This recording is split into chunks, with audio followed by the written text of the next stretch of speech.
piece is, our community folks are smart, you know that very well. Third piece is, help us get connected to non-education issues that are housed at other parts of the administration that we know will create a stronger environment for our kids. It might be healthcare, it might be housing, it could be community development, whatever it is that's important to those communities. Help us understand that stuff because we know it's all connected. It makes sense. So those are the first three, all related to the federal government. The fourth is public-private partnerships. Help us get connected to businesses, to philanthropy, to nonprofit organizations, to faith-based groups, to other folks who want to work with us to tackle a lot of these pieces. That's the fourth piece. The fifth is help us come together across our communities as a national network. We're so lost doing our own stuff in our communities. We have so much to do that, God, I just wish I could talk to someone from Miami or from Denver or from LA to see what they're doing, or Nogales or Laredo, or wherever the city is. I bet you they're dealing with some of this stuff. How can I get connected to other people in other communities who are struggling with the same kinds of issues? Help us come together as a national network. So we've said yes, that's a fifth piece. A sixth piece has been around how we help them actually do some of this problem solving.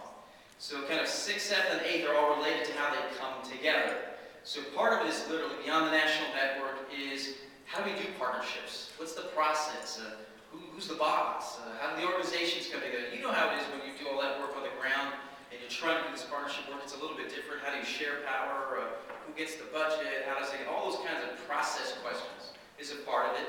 Then they've also said, and beyond that, we just need to do some community problem solving. Help us identify things that are people that are working across the country. Let's bring together more folks, and we're big believers in crowdsourcing, to bring more brains together to kind of solve some of these things. Help us do that so that we can take it on. And then the final piece, which I really like, not all the communities were there, but a big chunk of them said, we want a voice in policy. So as you're putting stuff together, we want to be able to tell you what we think. And we know we can't dictate it, but at least let's have some input so that we can have a say in how policy is being crafted along the way. So that's kind of the 8th piece. So those 8 pieces are what the communities have been asking us to bring to these public-private partnerships. Each community is at a different place of those 8 things of what they want. So we have to be smart about saying each place is going to be a little bit different. One community needs this right now, another one's at this stage of policy, so that we can really make it work for the communities. So we've gone back to these 100+ communities, and we've started with about a little bit more than 30 who have already signed on with us so that we can do these public-private partnerships. We're going to be here for a good chunk of the rest of the week beyond today as we continue to talk to folks here in Phoenix about the possibility. We've already talked to folks in Tucson. They're pretty much on board. We had talked to some folks in Nogales earlier, but now we're here to really kind of spend some time with Phoenix. That's kind of where we are, and that's at the top of our list.